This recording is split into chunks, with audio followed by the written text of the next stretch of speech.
because you make $1.20 for however many pens you sell. So it was I'm sorry, I kind said of that right. backwards.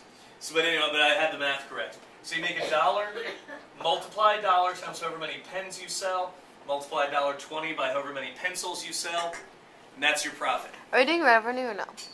We're not doing revenue this time. Now, actually, can anyone figure out a reason why we can't graph this? Well, there's an equation. It's not in standard form? It's in sort of standard form, but Because we don't have a... The x, the we slope. don't have, well, You don't know P. we don't know P. No B. Well, you're thinking B like slope intercept, but actually what we don't know is that would actually kind of work out that way. We don't know what this letter P is. This has to be a number for us to graph it. We don't know it, so we're not going to be graphing this one. Well, isn't that what we're trying to figure out anyway? Yeah, that's how we're trying to figure out. Now here's the fun part. All right, come back over here with me, Nimi. Are you ready for me to erase this description? Okay. But what do you want to keep it? Yeah. Now I'm good. I got it in the book. And I've done this example a couple of years in a row. I think I can remember it. Plus, I trust you guys to have written it down perfectly. Is my trust misplaced? Because I need to copy someone's note. Maybe. All right. Okay. So your objective quantity is something you don't graph. It's something you don't know when you figure out. When you figure out what equation the objective quantity is, there's no way to figure it out just by looking at that equation. You have to look at something else. The other thing you look at are your constraints that I mentioned a minute ago. Which are? Constraints are the equations that look like what we did last week. They're always inequalities. Pardon? Lines on the graph. Lines on a graph. This is what you're actually going to graph. Okay? Now the constraints on this one, okay, how many minutes do you need? Let's look at a constraint for machine 1. Machine 1 has a constraint on it. What does constraint mean in English? Something that holds you back. Something that holds you back. That's actually more like restraint, but it's the same idea. But yeah, constraint is something that limits you in some way. Prevents you from doing all you can do. Well, then what's the definition of a constraint? In English, I'm not sure I could do it 100% accurately, so I probably shouldn't try. But it is slightly different than a restraint. I'm not sure exactly. Let's look it up. But in math, it's basically like a boundary. Okay? You can't go past that point. All right, machine 1. What's the limit on what machine 1 can do according to this problem? 180 minutes. Time is the limit. It's got to be less than 180 minutes. Now, there are 2 minutes for every pen that I want to make. I need 2 minutes on this machine. For every pencil that I want to make, I need 1 minute on this machine. No, but it wouldn't be Y, it'd be X. No, Oh, machine 1. I thought we were doing X. Yeah, no, we're just doing machine 1. So now, and I've got 180 minutes. Do I have to use all 180 minutes? No. No. So Would you write? I would write less than or equal to 180 minutes. The 2 minutes for every pen plus the 1 minute for every pencil has to be less than or equal to 180 minutes. Okay? You write for machine 2. 1x plus 3y is greater than or less than. 300? Less than or equal to 300. Yeah, You set it up right. Yeah.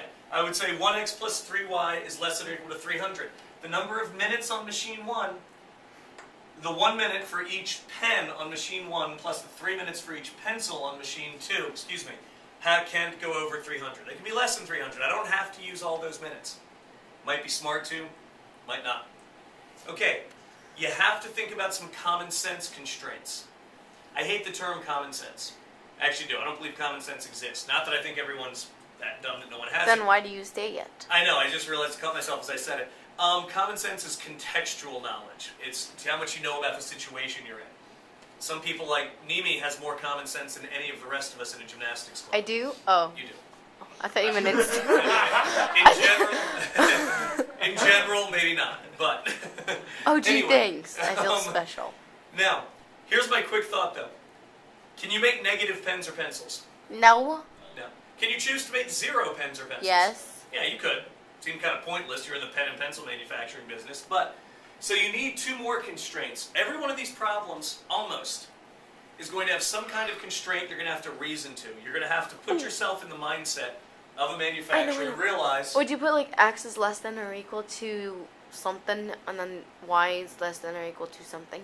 I would say greater than or equal to 0. You have the right idea, but I would say you'd put x is greater than or equal to 0 and y is greater than or equal to 0, because this tells you you can make no pens or a positive number of pens. You can make no pencils or a positive number of pencils. In all honesty, isn't that like those two equations kind of like Pointless? unnecessary? Let me start graphing it and see. I mean, okay, well, I'll put it this way. On the test, you're going to have to tell me that you know this. But you said you weren't supposed to graph it.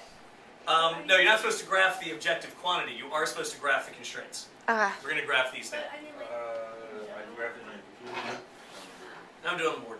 oh, that's gonna be a big graph. We need a calculator. Yeah, you'll be using a calculator for this. Okay, I'm erasing my optimization equations. I'm assuming you all have it in your notes. Safe assumption? Yeah. We good? Okay. Now, for this graph, Are you gonna make it pretty instead of ugly? okay, yeah, I'm trying to make it another try.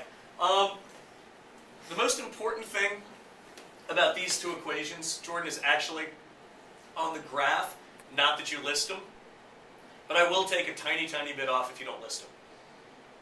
Take more off if you screw up the graph, but...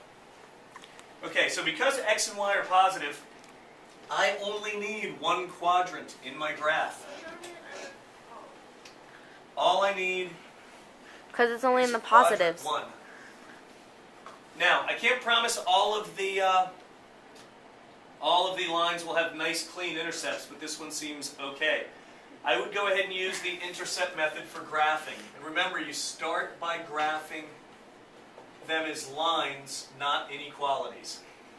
Can you do the XY thing? That's the intercept method, the XY thing with the zeros. Oh, is it really? Yeah. So when x is 0, what's y? 180. 180. When y is 0, what's x going to be? 90. 90, very good. I saw you doing the 2 times what equals 18 thing on your fingers. Okay, now let's look at the other constraint. X plus 3y is equal to 300. Remember, I'm graphing these as lines, but keep in mind they're really inequalities. Okay, now when x is 0, Y is 100. y is 100. And when y is 0, what's x? 300. 300. Incidentally, always do this for all of your constraints before you label your axes. Wouldn't 30 times 10 be 300? Yes. Which means the point 30 comma 10 is on that line. Why do we have to do 100? Wouldn't it be 30? No, Oh. it's 3 times y, not 30 times y. Okay. So let's see, my y is going to go as high as 180. So I'm going to go ahead and put 180 up here. I'm going to put 100 a little more than halfway up the axis towards it. So this should be a little bigger than this. On the x-axis, all I need is a 90. And then I need a 300. And then you can graph it. Now wish me luck trying to get these lines straight by freehand. Do you need a roller? I don't know where my yardstick is, so. And they're just both have going one. to be closed on Oh my goodness. Okay, that's a pretty bad one. Wait, since they're greater, wouldn't you shade on the top and not on the bottom? I would, but they're less than. No, we just said they were greater. These two are greater. Oh, okay, these two down here. Well, yeah, what area do we shade? The Okay. top. Now, since all of these are positive, all the coefficients are positive, you actually, Jordan, can use a rule that less than is going to be below the line, and greater than is going to be above the line. Only if equal then. Oh, it will. Yeah. So it's good, yeah, so because the arrow's pointing to the bottom. So the one region, which we did last week, the one region where all 4 of these statements are true is this one here. Wait, it wouldn't be all the bottom. Nope, won't be these two. Because we need